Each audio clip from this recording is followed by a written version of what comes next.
हे अश्विनी कुमारों, जिस प्रकार पक्षी फल से लदे वृक्ष की ओर जाते हैं, वैसे ही आप यजमानों के पास पहुँचें।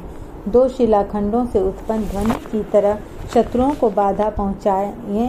यज्ञ में ब्रह्मा नामक ऋत्विक तथा जनता के हितकारी दूतों की तरह आप बहुतों के द्वारा समय बुलाने योग्य हैं। हे अश्विनी कुमारों, आप प्रातः बेला में यात्रा करने वाले 2 रथियों की तरह महारथी वीर हैं। 2 जुड़वा भय जैसे 2 स्त्रियों की तरह सुंदर शरीर वाले, पति पत्नी के समान परस्पर संबंध रहकर कार्य करने वाले आप अपने श्रेष्ठ भक्तों के पास जाते हैं। हे अश्विनी कुमारों, सिंहों के समान अग्रणी एवं खूरों के समान गतिमान होकर आप हमारे पास आएं।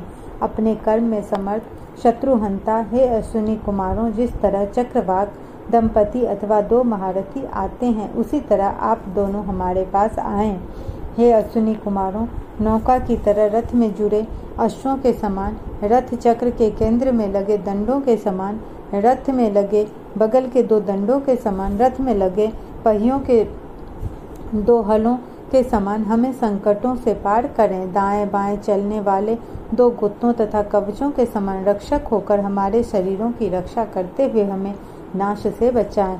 हे अश्विनी कुमारों, जीर्ण न होने वाले वायु प्रवाह के समान सदैव गतिमान नदियों की भांति तथा 2 आँखों के समान दर्शन शक्ति से युक्त होकर आप दोनों हमारे पास आएं। आप दोनों शरीर के लिए सुखदायी हाथों पैरों के समान हैं। आप हमें पाँवों के समान श्रेष्ठ मार्ग में ले जाएं। हे अश्विनी कुमारों, मुख के ओठों के समान मधुर वचन कहते हुए आप दोनों जिस तरह स्तनों से बच्चे पुष्ट होते हैं, उसी प्रकार हमारे जीवन वृद्धि के लिए हमें पुष्ट बनाएं।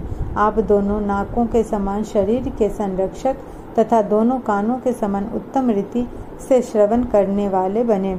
हे अश्विनी कुमारों, आप दोनों हाथों की तरह हमें शक्ति सामर्थ्य प्रदान करें।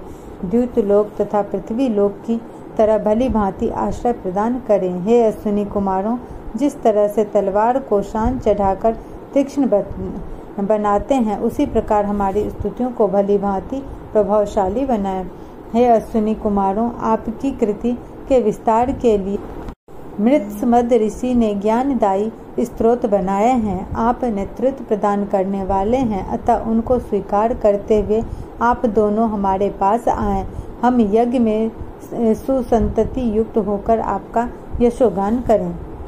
हे सोमदेव तथा पूषादेव, आप दोनों द्यूत लोक तथा पृथ्वी लोक के ऐश्वर्य उत्पादक एवं जन्म लेते ही आप दोनों समस्त संसार के संरक्षक हुए हैं।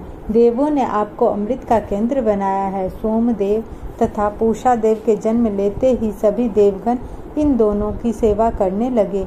ये दोनों देव अप्रिय अंधकार को नष्ट करते हैं। इंद्रदेव ने इन सोम तथा पूषादेव की मदद से तरुणी देव को दुग्ध उत्पन्न